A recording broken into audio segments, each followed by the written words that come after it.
Hi, I'm Sarah from Crafty Sew&So, and today I'm going to be helping you to troubleshoot your tension and stitching issues when overlocking. I'm going to start by running a bit of fabric through the overlocker to show you what the stitches look like when the tensions are set at 4. This is lightweight woven fabric. One of the first things to remember is to always lower the presser foot. Not doing this immediately results in wonky, messy and uneven stitches, and it's pretty easy to forget to do.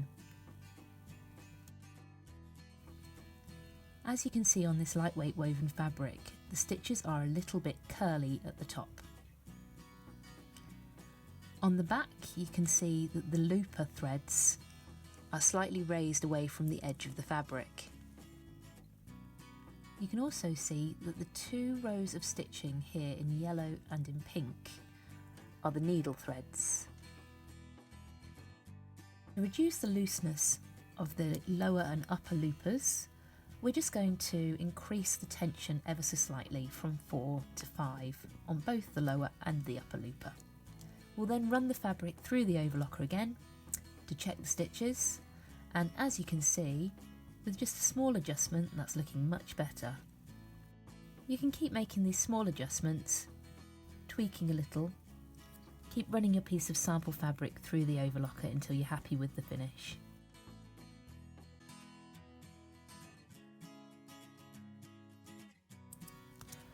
What you can see here is that the left needle thread is being pulled through to the back of the fabric slightly. What this tells us is that the left needle thread is a little bit loose, so we just need to tighten up the tension ever so slightly.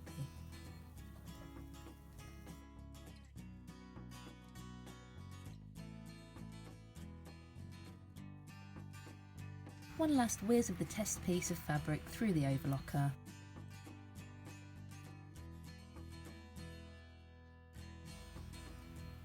And it's looking a lot better.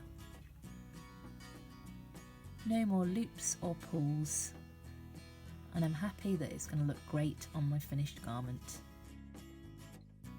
Another thing to watch out for is the thread grinning through your seams.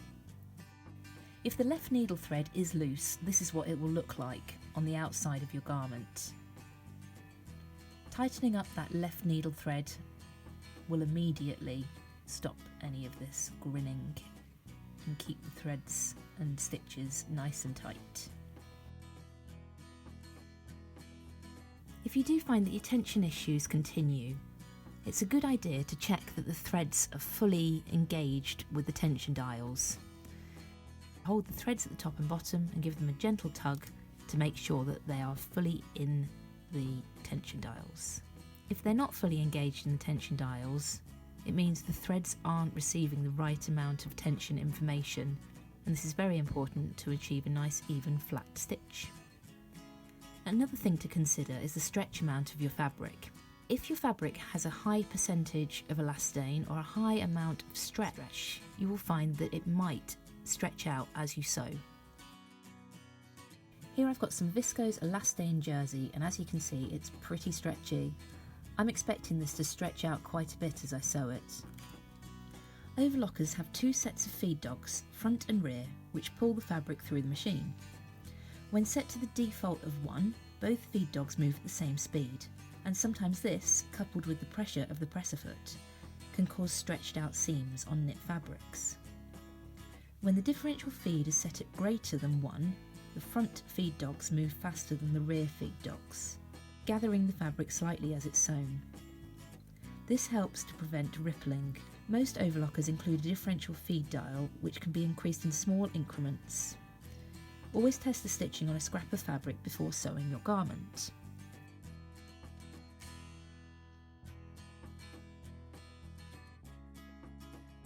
So first of all, before looking at the differential feed dial, it's a good idea to get the tensions set correctly. As you can see here, the back lower looper threads are pulling through to the front. So that means that the lower looper is a little bit loose. I'm going to tighten it up just by 1 increment, from 4 to 5.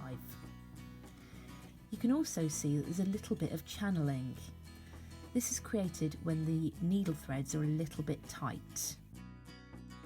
the stitching coming from the right needle thread, shown in pink here, is a little bit tight and uneven. So I'm going to start off by just loosening that tension and see how it looks after that.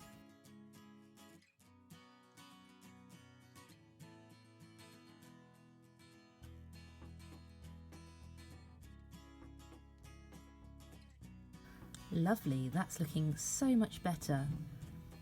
And that needle thread stitch is looking a lot neater. I've got no grinning on my seams, so I'm very happy with my tensions. However, when I look at my seams, they have stretched considerably as expected. So let's take a look at the differential feed. Here's the differential feed dial. The default is 1, and it can be raised up to 2 or lowered to 0.7. I'm going to raise it all the way to 2 and see what effect that has.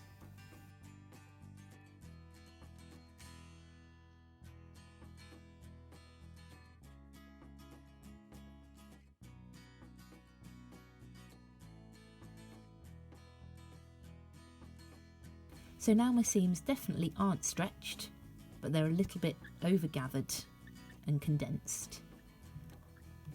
And you'll see when I stretch out my fabric, there's a little tiny bit of resistance.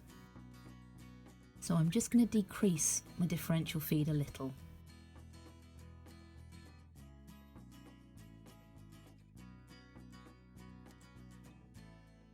Run the fabric through the overlocker again to give it one last check. And there we go, one nice, flat, evenly stitched seam. We can also use the differential feed to stretch out a fabric and create a decorative effect on a hem. Sewing on a single layer of fabric and using the lowest differential feed setting,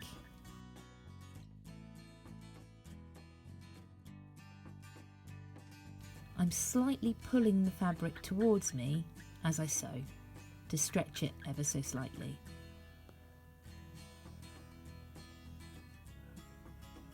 The finished effect is this lettuce edge,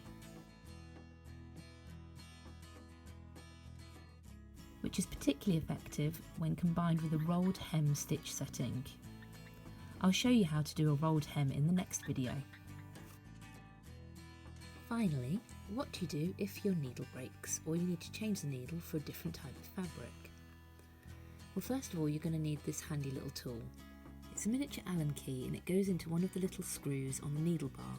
The two needles on an overlocker are separate and can be removed individually. Just give the screw a quick turn and the needle will come out quite easily. To put the needle back in, just pop it back in its hole and use the Allen key to tighten up the screw again, whilst holding onto the needle and pushing it right up into the needle bar.